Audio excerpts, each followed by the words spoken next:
Hi, I'm Sarah Powell, the CEO of British Gymnastics, and I'm going to present to you on the duty of care. And this presentation follows on from information presented already by USA Gymnastics. We will cover additional areas of abuse, how to recognise and respond to concerns, positive coaching strategies, and for those of you that are coach education designers or developers, what we deliver and how we embed keeping children safe in our coaching education system. Similar to USA Gymnastics, we too endorse that every participant, whether they do 1 hour a week or 20-hour plus, has the right to learn, train and perform in a safe and positive environment.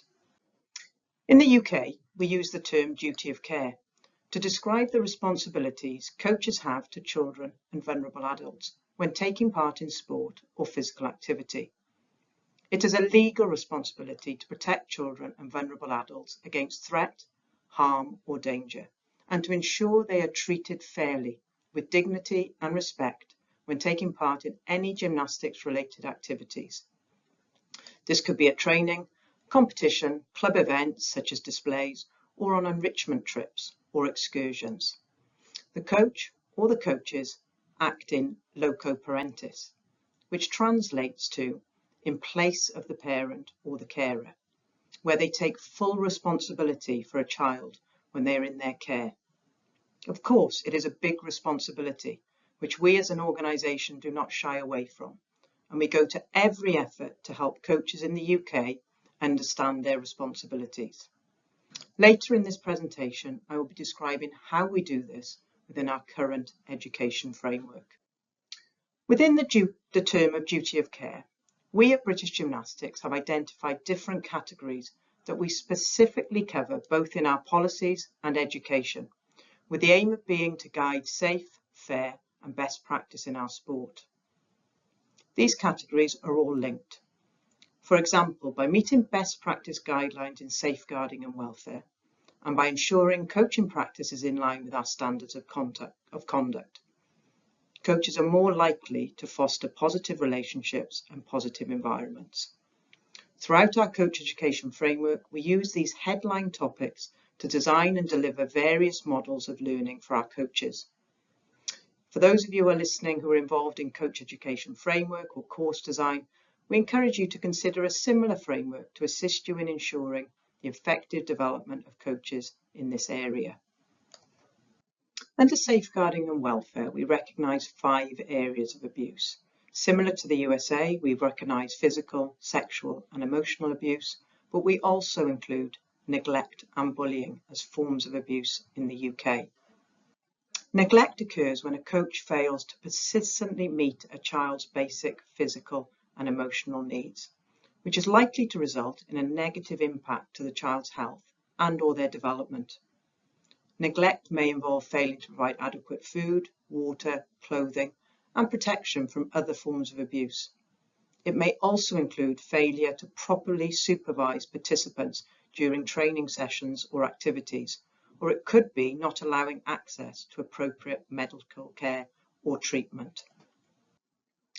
Bullying shares similar characteristics with other types of abuse and is defined as deliberately hurtful behaviour, which is repeated over time. Bullying can be verbal, written or physical, happen inside and outside of the gym, as well as online via social media, which is known as cyberbullying. In particular, children who are seen as different can be at greater risk of bullying. This includes children from minority cultures or those with a disability. So what might bullying look like in gymnastics? Well, it could be name calling, sarcasm, gaslighting, manipulation, being ignored or ostracised, which is similar to emotional abuse. It could also be threatening, aggressive gestures, physical assault, or unwanted physical contact. And again, similarities exist here with both physical and sexual abuse. A crucial responsibility for every coach is to understand your duty to report anything you see, hear, or have directly disclosed to you that might fall under any category of abuse. As a coach, you should remember that it can be very hard for children and young people to reveal abuse. They often fear there may be consequences for speaking up, some delaying telling anyone, and some never telling anyone, even if they wish to. If a child discloses something to you, it is important to make them feel safe, and you should listen to them, and it is vital you act on what you have been told. You must pass on any information you have to either a coach with more responsibility, for example, a head or lead coach, or in the UK, we have safeguarding leads or welfare officers who are trained to respond and deal with concerns. It is not your role to decide whether or not it is abuse. That is the job of the lead coach or the welfare officer. One aspect you or the club needs to be aware of is potential conflicts of interest, which may prevent someone from speaking up or raising a concern. This may be due to people being related, married, and this should be properly managed to ensure fairness in dealing with all complaints. At British Gymnastics, to help remind our coaches and everyone within the gymnastics community, we use the phrase, see something, say something, visual headlines to reinforce the importance of passing on information to someone more qualified.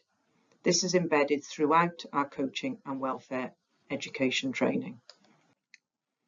As mentioned earlier, all categories of duty of care are covered within our coach education framework, with anything linked to law or legislation being covered early in a coach's journey. As coaches move through and revisit the duty of care aspects at every level, we will base this on the appropriate level and context in which they may be coaching.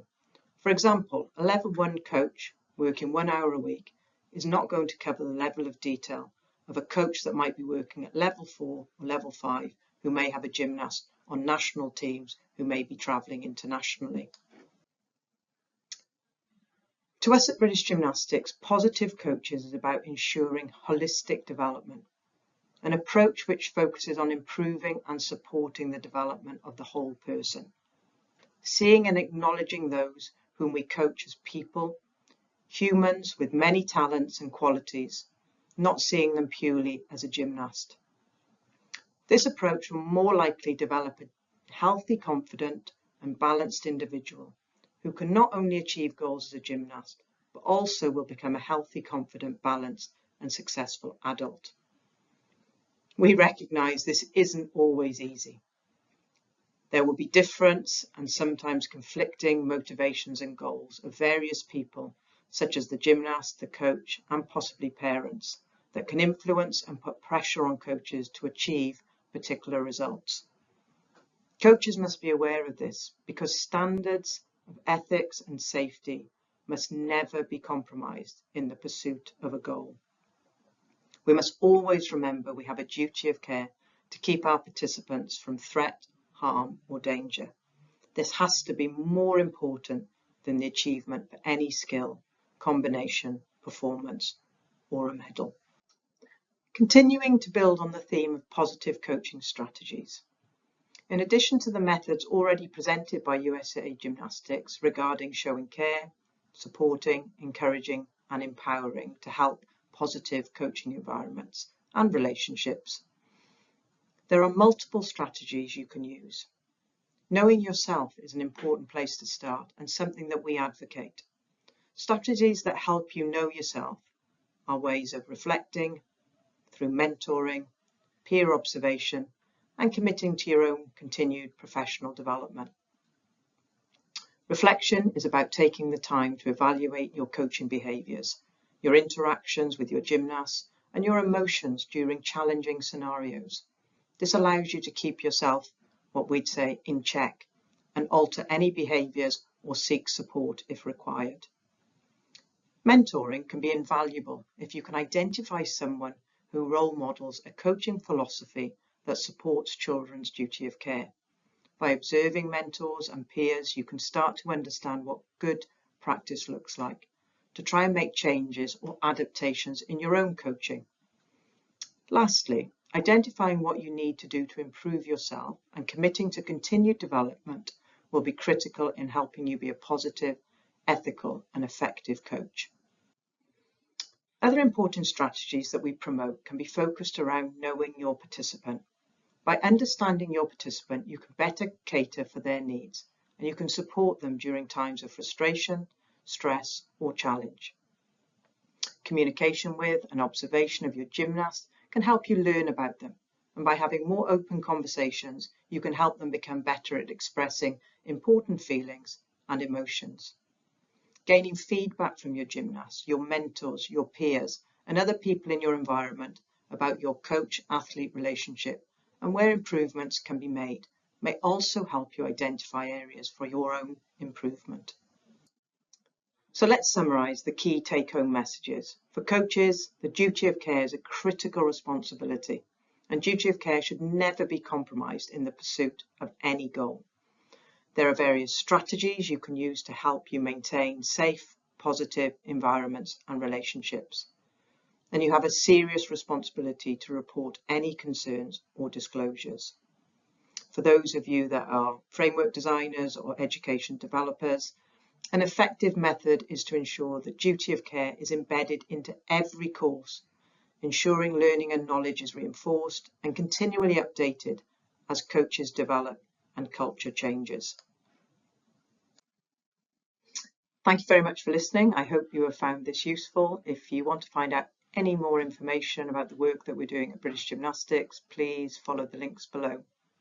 So let's summarise the key take-home messages. For coaches, the duty of care is a critical responsibility, and duty of care should never be compromised in the pursuit of any goal.